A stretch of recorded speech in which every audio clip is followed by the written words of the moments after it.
Hi, ladies and gentlemen. Thank you for coming again. So, part two of the conversation with Mr. Tim Hofmann. I hope you enjoy it as much as I did. Bye. Greg Sheldon here, your host of Metal, Steel, Manufacturing, and Business Pro podcast, where you learn everything about the metals and manufacturing industry that make your modern day life possible. Weren't going to make it, We're the kids that only want to go to school for 4 hours a day. That's for sure. Sometimes I didn't. No. Oh man, no, it's but you know what? Maybe we're going to be forced into having those small teams, right? Because of the population thing that's changing, right? It's pretty And scary. it may work out though, right? In the long run. I think though. I think everything tends to work out. We seem to be Well, that's good at that. human part is that's the beauty, right? We will prevail. Humans Yeah. will always prevail, right? Yep. We'll figure it out. We'll find a way, and thank God for that. So Yeah, I'm happy about that. cool, man. So, what are some of the things happening at the company these days? What are some challenges and some good things that are happening? So some good things are, well, good things I guess would be um like I said, so the stuff that we're doing in-house, innovating with inventory systems, Yeah, that's we're really overhauling our systems and trying to really get a standard procedure really notched down. So we've had so I guess our longest guy there now has been there 35 years. holy lifting. Yeah, and he's a brake operator, Yeah, is and that the picture of the guy on the website? so no, the picture, what one? No, Well, there's a gentleman sitting in front of the brake press. yeah, on that cool chair. So Well, that's I didn't notice the chair, but so the gentleman sitting on in front of the brake press is Frank, not Frank Clayton, Frank Hoffman. He'd be my great uncle, and he just passed away this oh, year. sorry. Frank, we lost Frank. Yeah, Frank. I actually, you know what? That's a good thing you brought that up. So that's a cool story that talk about how business is done differently now. So Frank, his first job at Clayton's when he was 16 was to drive Frank Clayton, who would have been Frank Clayton's son, around, and he would get business. So how he would get business was they would drive from bar to bar, and that's how business was done. There would be other business owners in there. He would get all the business for the day.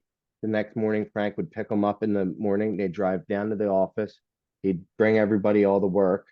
Then he'd get any work that he had, then he'd bring them back out to the bars.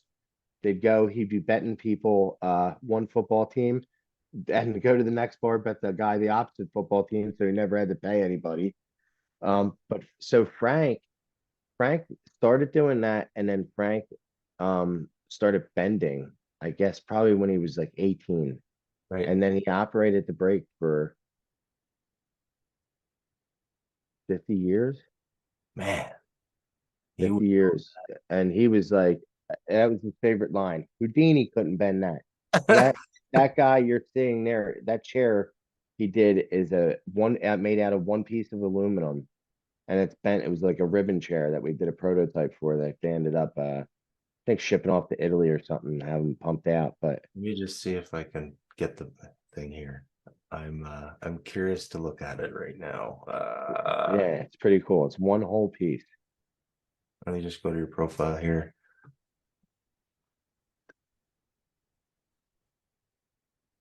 And we'll put a picture up of it. I've never done that on a podcast episode. Put a picture up. So Yeah, man. this is new territory. So I may screw it up, is what I'm saying. That's all right. Okay. Okay. Images. There we go. Let me just share screen. Is that you can't really see the chair. The yellow chair? Yeah. You can't really see the chair. But anyway. So that yellow is a vinyl tape that we use to protect it. Right. So it was like a mirror. So it was a mirror polished. It almost looked like it was oblong, like a tongue.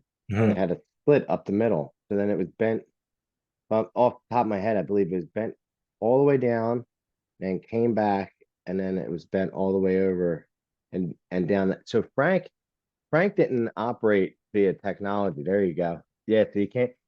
Oh yeah, you don't get to say it all. But No. that chair is if you Googled, I think it was like called the fluid ribbon chair or something like that. Fluid ribbon chair? Um, something like that. Yeah.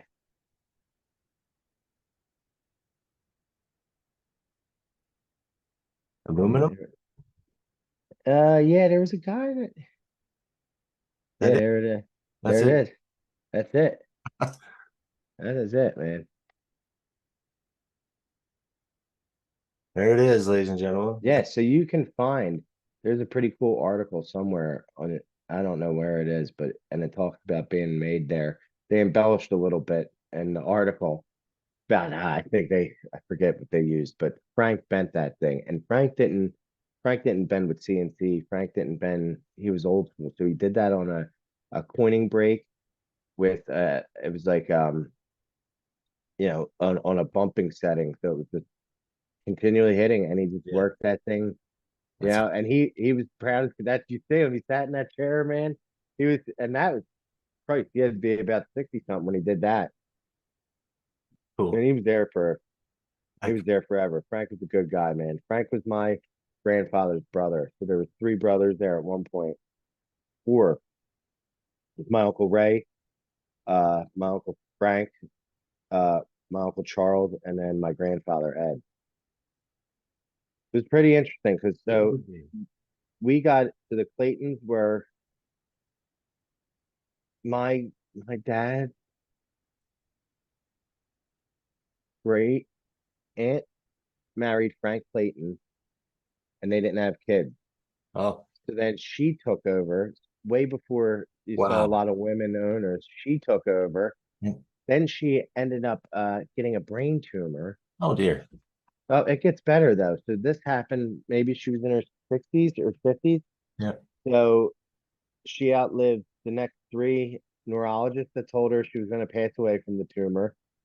And until the day she died, I mean, she was as sharp as a tack Yeah. and no cognitive decline, no Wow. multiple strokes. I remember that was like we were at a Thanksgiving dinner. She had a stroke at the table, and I was like, "What is going on?" And they're like, "Don't worry about it. This will be over in a minute." And then she was she was fine after that, and she asked for a Coors Light. But That's awesome. she took over. But then after she had the brain tumor, her brother, who's a baker, my grandfather's father, uh, he was like, "I don't know anything about the steel industry," and she's like, "Well, neither did I." And here we are. Yeah, it's a shame that Frank, the guy who started the company, Frank Clayton, Frank B. Clayton, he only saw it for about 4 years. Oh dear. This is going to sound tragic. He but this is actually another cool story too that you don't hear about stuff that wouldn't probably happen today. So he starts this business, basically tin knocking, making copper gutters, little trinkets here or there. Started in a horse and buggy in the middle of Center City, Philadelphia, which is like now a bustling spot. So it's kind of hard to think of that kind of industry being there where it is what's good it's there today now. And so Frank goes swimming with his family, dives in the Delaware River, and breaks his neck Oh my and God. dies. So he does that.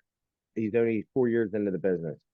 His brother takes over and says, "I'll run the business until the kids are old enough to take it over," and he did. So they turned 18, and he gave them the business back, Huh. and then you know Wow. rest That's is history, that's which amazing. I find awesome because I find it hard to believe. I like to fancy myself as saying I would do that for my brother, but I do think like you'd be hard pressed to find somebody run a company That's commitment. for basically 18 years Yeah. and then turn it all over to the kids and say, "Hey, you know, Yeah, this is you would yours." that is very admirable, right? Because you'd get emotional about it, you'd care about it, and but I guess initially he did it for family. So Yeah, that's you got a pretty good family there, man. yeah. I just bought a couple bill. Funny too. My dad, he's like, "What are you doing buying them?" I just bought bill heads I found on eBay from our company from What are they? 1906, like a bill head. So like it's a pretty ornate. like a bill like you would send, but it was really ornate up Oh, top. really? Frank D. Clayton, purveyor of fine metals, Oh, and like, cool. yeah, and I mean the top of the letterhead is, it's a shame now you see like our letterhead now is just like a little logo in the corner, and this thing was, I'll send you a picture of it. Oh, I I'd mean love to it was see it. like, oh, it Yeah. was like a carnival. It was so beautiful, so beautiful, and it's just funny because now you won't see anything like that. Oh, But it was 1906. I had to buy them off a guy in Milwaukee. really? What Not was he doing with them? I don't know. I couldn't even contact him to talk to him.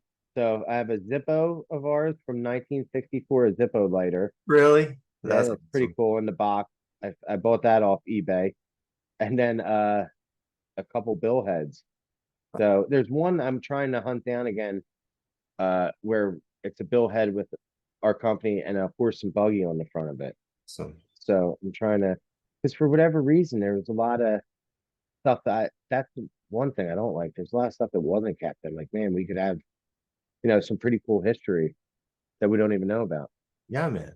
Absolutely. I never even thought of that. Like, I should look into that for my family. Who knows? Yeah. Yeah. The stuff you could find, I'm sure it'd be I pretty love that. cool. That's awesome, man. Cool. So challenges in the business. What's happening? Is everything going well or I think everything's going well. Like I briefly touched on, I feel like we're going to head back to like a 1920s model of manufacturing in the sense that I think it's going to be manufacturing done in localized regions, right? So if you're putting up a hospital in Ontario, maybe you're not going to Alberta for the parts, right? Like you're going to get them from somewhere closer to yeah, Ontario because it's going to cut down on the gas and fuel used to get there, the energy, right? And I think things are going to be, I think this reshoring in America isn't just going to be this big thing where everybody moves to Mexico. And it's, I do think Mexico is the new China, but I don't think they're just going to be pumping out parts like that. I think, yeah, like I said, I think it goes back to a regional manufacturing kind of thing. And we're definitely picking up on that now. yeah. Our Good. construction end has slowed up a little bit, but I think that's interest rates, right? The Fed here in America keeps raising rates. Uh, Yeah. People don't want to hear it. They've talked about another one. They basically figured that in. So I think you're going to see another one, which is going to put, I think they're at 5.5% now. So if they do another quarter, they'll take us to 5 and 3 quarters. So I think so. The commercial, obviously, construction and commercial real estate for the most part, whether it's hospital stuff or buildings.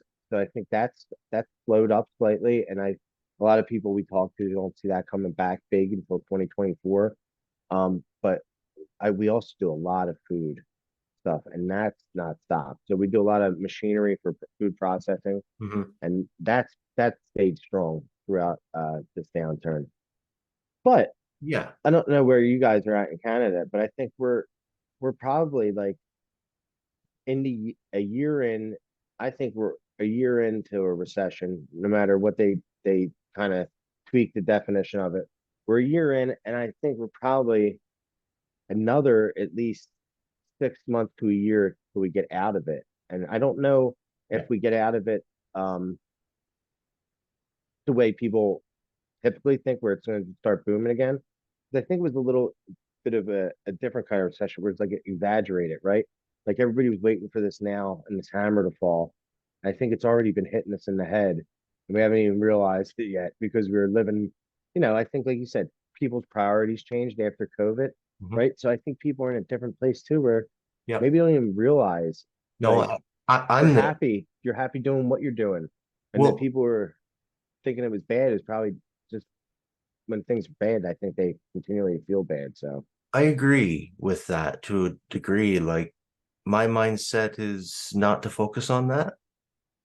So I try to just continue to do the things that I do, right? I'm aware. I pay attention to the markets. I yeah, pay attention to everything that's happening, but I also don't get caught up in the negativity of it, like because it's just not beneficial, right? listen, you can't, and I think you can look at some of the best finance minds ever, Warren Buffett, Charlie Munger. There's nothing you can do. You can't. The best do the best way to right look at things that are going to affect your business. What's going to take your business down is in the mirror, man. That's It right. is not in the market. It's not in the No, market. So I think you can't prepare for it in the sense that I think you should be fiscally responsible, right? Run your business as cheaply as possible. That's how you stay alive, right? Yeah. There's, Yeah. yeah, every business that goes out of business goes out for the same reason. They run out of money, They, and that's the bottom line. You can cut that's it up any way you want. So I think, like and to your it's point, you can't prepare for that, right? Maybe you have some capital set aside and you run cheap, but besides that, like there's no no. you can't prepare for the market. I mean, the COVID was a great example. I mean, I don't know what they did in Canada in America. We basically Trump came on and said 2 weeks to flatten the curve. So we were like basically told, hey, you're done for 2 weeks. But since we do food stuff, we got exemptions, excuse me, right away, Yeah. and we were back up. And but I still feel maybe that initial 2 weeks we all stayed home. So with that said, you can't prepare because you don't. How do you prepare for that? Yeah. As a restaurant, how do you prepare for 2 weeks of no selling food? Man. Yeah. As a steel mill, how do you prepare for 2 weeks of not producing steel? Yeah. I mean, so I don't think I like that kind of mind frame, like you said. I try. Well, one, anybody who knows me will tell you I'm fairly positive. That kind of stuff. Yeah. It is what it is. Yeah. I hate that term. It is what it is, but I think it is fitting when you talk about markets and stuff because you can't protect them. Everybody thinks they can protect them, suck at it. Um, 100%. seriously, right? Yeah. Like, I mean, we can talk about all this stuff in the podcast here today, and it's like, do we really know what we're talking about? No, we're just No, basing we're stuff off just, of history, that's right. and you that's the one thing you can't write is what's happening in front of you. So, Yeah. I mean, you can't foresee what's going to happen. So I think you run a business as lean as possible, Yeah. spend as little money as Yeah. possible. You prepare as best you can, right? With the information you have from the past. I mean, there are some predictors of No, yeah, stuff, right? That you can see in the markets, but like on a day-to-day basis, all I'm saying is, I can't just sit and stew, right? Just like you won't. I mean, it's not beneficial to anybody. So mm-mm. there's no crystal ball and man plans, God laughs, that sort of stuff, right? I So like that one. Man plans yeah. and God knows. Yep, that is the truth there. That Yes, is it the is. truth there. That's a very Um, good way of putting it. I think so. I mean, I learned that from somebody that's much wiser and smarter than me. So and it just it's like Your mom? yes. That's where I seem to have learned everything. I hope she doesn't see this, man. She'll Well, I can guarantee she'd be proud. she'll never let me hear that or live that down. But man, if I could go back on all the things that she wasn't wrong much, you No, know, no, wasn't wrong much. no, absolutely right. Um, So, yeah. what are you guys seeing up there with in Well, terms of reshoring? everything that happens in the US is what happens here. I mean, that's just a theme, right? It's basically the same country. There's just a border in between. Here it's a little more um there's less entrepreneurial spirit in Canada, I would say. It's still alive and well, but it's just not what it is in the US. There's a bit more of a what would you say, nanny state here in a way. Hmm. But that's not everybody, and I don't want to generalize. Just that's what I see, and that's why I have such a strong passion for the US. I just like the way it's structured. It's just more fitting to who I am as a person. So, but what are we seeing in Canada? Certainly the local stuff is, I mean, we just did a battery factory here, not like an hour away from here, right? Which is pretty cool. A lot of money was spent on that, but it's local. It's now we're not going to wherever Yeah, China to get batteries. So that's good to see. The steel markets are consistent. The pricing of everything has gone up like it has in the US. Like it's yeah, just insane. I can't even believe it. Like my son or yeah, my son and I took a week to just be together, hang out, and go do yeah, stuff. Between the gas and all the things, like I spent $1,000 in a week yep, just yep, on having fun. Like yep, I could not believe it. I was like, that's insane. And I mean, I wasn't like spending like crazy either. yeah, Like yeah, yeah. doing normal things. I couldn't anyway. So I would say, there's some concern from people because of the prices of everything, right? So there's a lot of fear, I would say. I'm not certain of that, but I think that the closed group that I am a part of we're thinking about that, right? Yeah, It's like yeah, things are getting expensive. What are we going to do, right? Um, so you have to watch your dollars, just like in a business. Even a person is like a business as well, right? You just got to yeah, watch how you're spending but be positive. So yeah. I do tend to believe that. I think this is going to really, like you said, I think people got there was like the paradigm shift of after COVID, like bringing value to your life, bringing value to a project, bringing value to yes, whatever you're doing. And because of that, I do think we are going to see yeah. some cool things come out of it on the back end. And I Well, think and the local stuff is happening not just in our industry. Like, I mean, I've got a cousin that has a business doing microgreens. Like, they have a farm and they sell these microgreens, and they sell a lot of them. And people are getting tired of eating like highly processed stuff, right? And oh my God, yeah. the culture has shifted Yep, towards like eating whole foods. And like that's a whole rabbit hole, but that it's really cool that that's happening and people want to buy local. I mean, and they deliver, and that's great. But it's just, and we have the technology to be able to connect the pieces, right? So yep.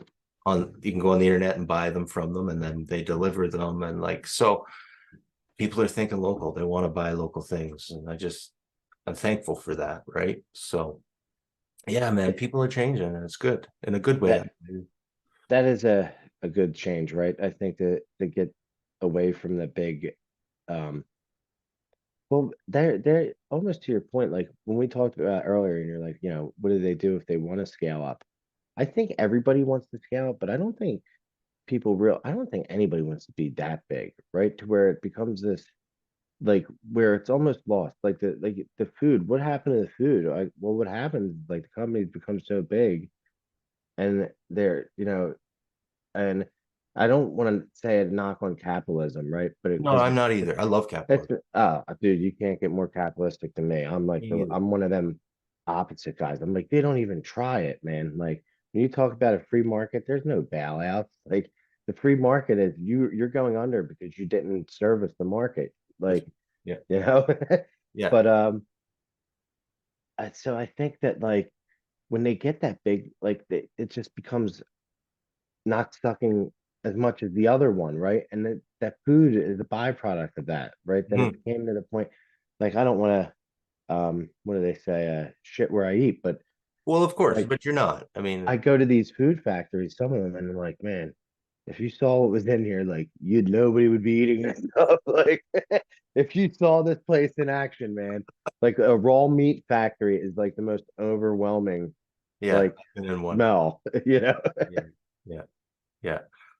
But I mean, at the same time, we need those factories. I've worked in those types of factories all my life, right? And not worked, but worked as a contractor, right? Yeah, yeah. Like doing the things. And speaking of which, there's a cool app which I wanted to bring up earlier, but I'm bringing it up now. Uh, which you can use the LiDAR on your phone to scan 3D scan.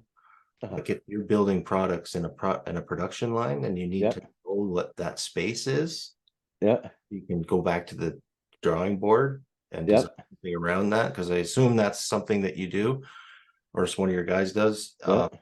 This helps you get your drawings more accurate because then you have a visual representation of that area. Anyway, So it scans the whole room as well, not the with whole room, but even like any little section that you want. Like, let's say yeah. you've got a 3 foot section that you got to build a little part for, or let's say it's a bigger part. It's like 10 feet. You can scan that with your iPhone. I don't know if you have an iPhone, Yep. Yep.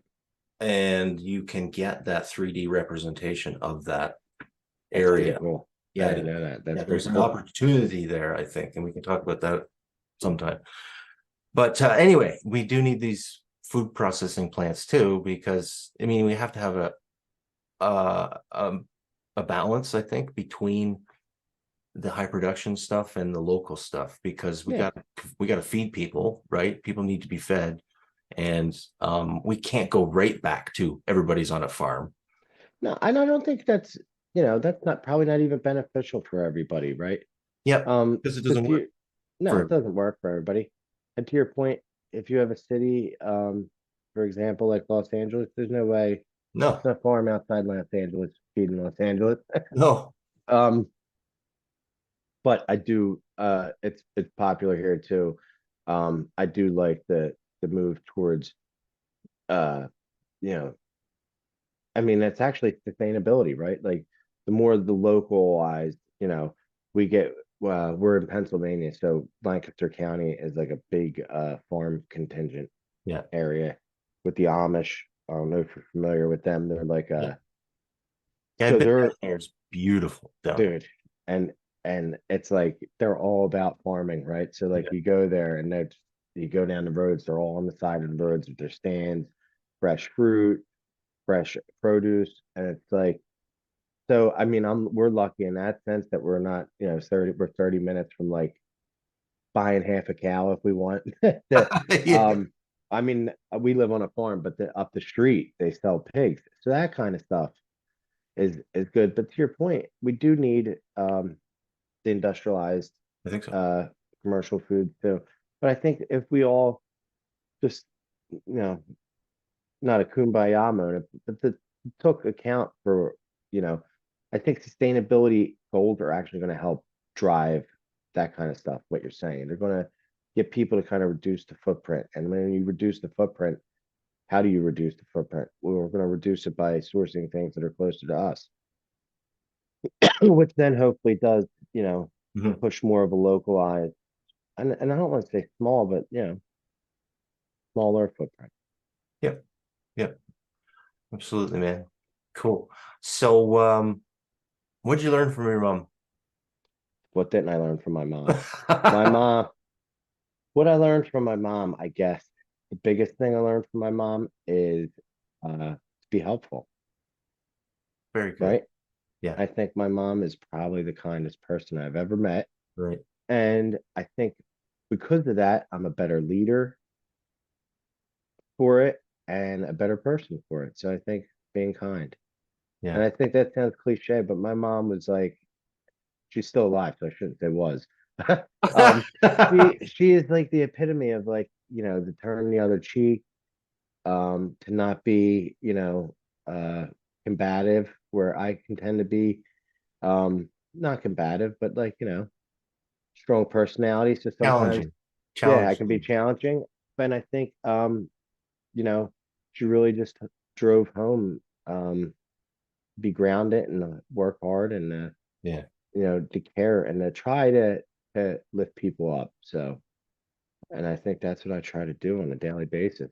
And I know I'm not the best at it, but I No, continue to work at it and try. So, that's all that matters, man. Everybody has no, we're all human, right? oh yeah, You know? I'm not a big. I'm probably I don't subscribe to the foul foul foul What's thing. that? I like well people I think people like to talk in cliches where it's like it's good to fail and it's good to, Well, I and think don't get me wrong, failure I think builds character, but sure. I don't think it's good to fail. I don't think I think it's I think you need to learn to fail and you need to learn to fail gracefully, but I think that's actually backwards. I think like in business, you don't want to fail. You want to succeed. And I think you want to put yourself in a position to succeed. And if you fail too many times in business, you fail. Well, I would say that, yeah, that is true. I mean, I'd push back on that a little bit. Like, Yeah. you gotta, I find you learn the most when you screw things up, right? I Hopefully think not so catastrophic that yeah, but to your point there, that's why I think so like if I was to say to you like what's the best book on business, right? well, there's a lot of them. Most people want to go to a business book. I think the books that are best on business are biographies Huh, because they're full of other people's failures that you can read fair enough. and hopefully not replicate those failures, right? Okay. Like I'm not opposed. The premise of learning from failure and all that makes great sense to me. but the act of failing, I do not think is productive, and I don't think it helps people. That's not what I'm saying. Obviously, No, no, no. Yeah. every time I'm trying to do something, I'm genuinely trying to get to the winning position. Oh, no doubt. Yeah. But you just I agree with you on the biographies. I haven't read a lot of them, and I should. You're right. I like that point.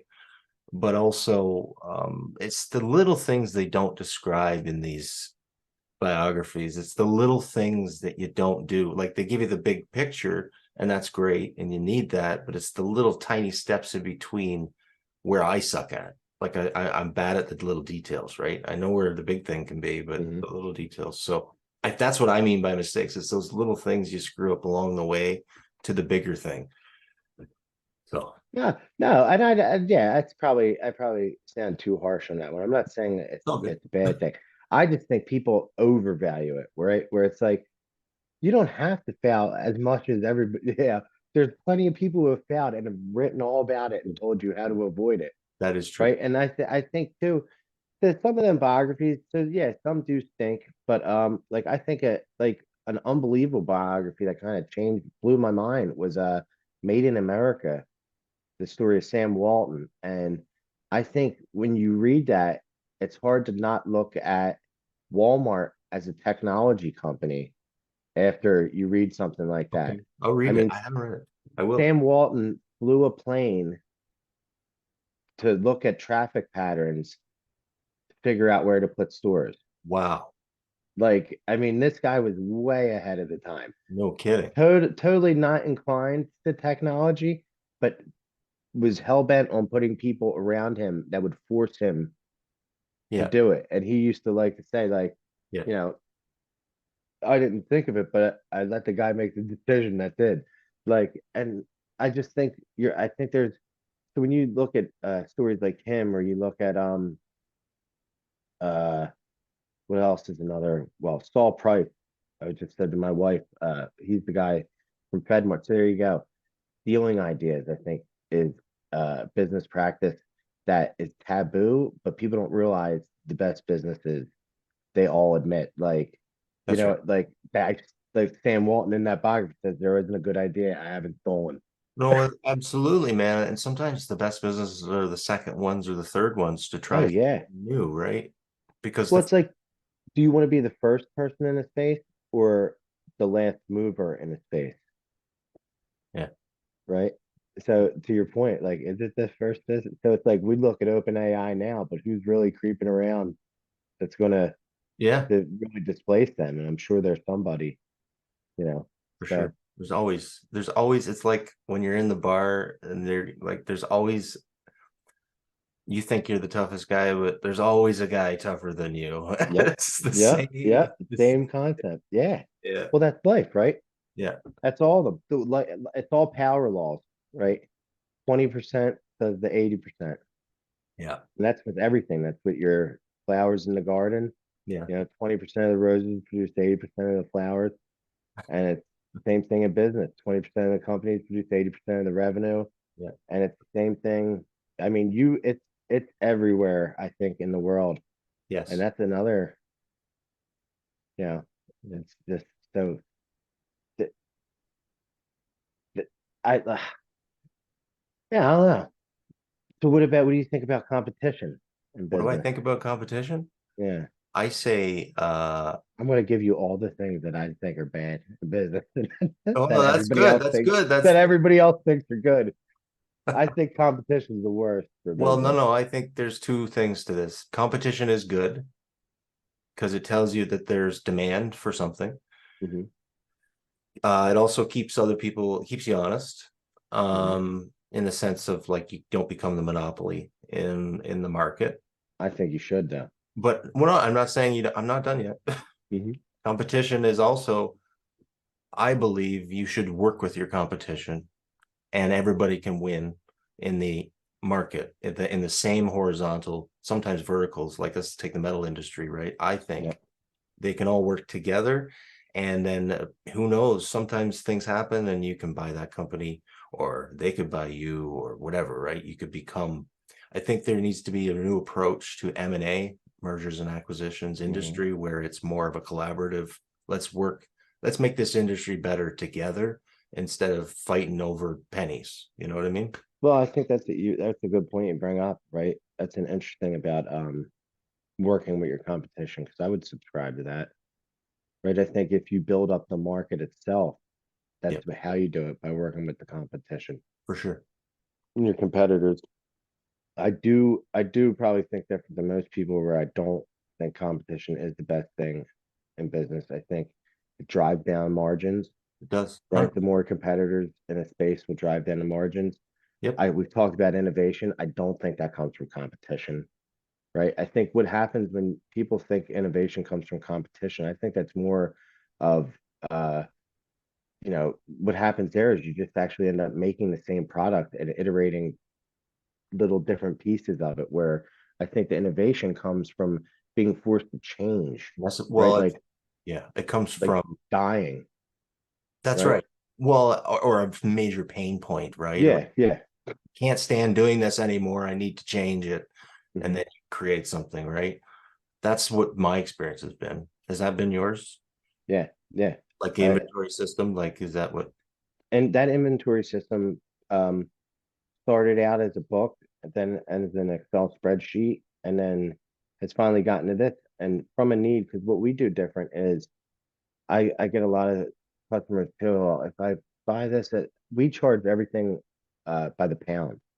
So the way we do it is there's drops that are stored. So now we can track drops we know how much each piece of metal in the whole building costs because we can track that drop from the inception of a purchase order that's Awesome. created and yeah, that comes out of necessity, right? And that's the value. So there's another thing, like, so there, how do you create the value? Well, that's that kind of stuff. It's easy to then turn to a customer and say, this is my inventory system that we created. Here's your piece of metal. Here's when it was shipped in. Here's who logged it in. Here's who handled it. Here's the material that it sits in corresponding bins with, and it's comforting, right? You're shipping and because we furnish and fabricate. So we house customers' material in stock in our facility, and we get in deliveries daily of steel and Yeah. stainless steel and brass and Hmm. bronze and all the fun stuff. So yeah, I think that kind of stuff comes from a, a like you said, a pinch point or a pain point, and so that's why I don't think the competition breeds many good things. Um, but I do like that what you said about working with your competition because I do believe that, right? If you want to benefit from the market, it needs to be Yeah. built.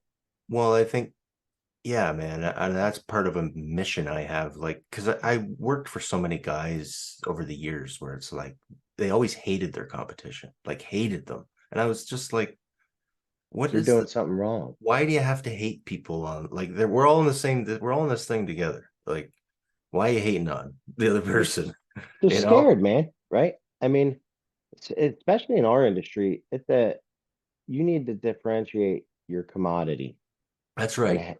right. And if you're not going to do that, then I guess you will hate your competition because You're you'll be competing on, scared at every turn. competing on. Um, like one of the things I do, like with LinkedIn and posts I do, really what that is because it came from an idea of like when you think of chef, right? What chef do you think of? Gordon Like if Ramsay. I was to say, Gordon Ramsay, right? Yeah. Stuff like that. But what do they all have in common? Metal. They're teachers, Oh, okay. right? They're teachers. Like they're Yes. bringing you value, Yes. right? Like you like Gordon Ramsay, not because he's the best chef ever, but because he teaches you, Yes. right? And you like Bobby Flay for the same reason. He teaches you. He brings you value. So when I started doing those LinkedIn posts, it was the new year, and I was like, I'm gonna post on every Monday for the next 52 weeks, and then the next three corresponding days, I will post about that topic that I brought up on Monday, and I won't do anything Friday. And everybody keeps telling me in my inbox, you got to do Friday. I'm like, listen, man, I'm not. I Friday, like, we want to all get out of here, man. Like, I don't want to have to think anything or type anything up for Friday. So it's like, but that was my whole thing was like, that was the value I thought we could bring. Yeah, man. And I think and because of that, I'm telling people what we do, how we do it, because I already have the head start. And I think it's good to share Of because course. I think in the long run, it'll benefit me just like it benefits all those chefs that That's right. because they're not all the best chefs, but they are all teachers. That's right. And that's the difference. So, and Okay. I'm not much of a teacher, but I think I can bring value, and I think Well, you know a lot of things that somebody else doesn't know. I mean, you know a lot of things anyway, but when if there's a young person that's 20 years old, you know a lot more than they do. So if they're going to read that, they're going to learn some things, right? And we tend to forget that, and this is something that I just recently learned. It's like because we all sometimes we tend to question our own abilities sometimes, right? And but even if you're a year ahead of somebody, you still have that year of information more than somebody else, right? And the then year of mistakes. well, or wins or a combination, No, no, but yeah, the year of life.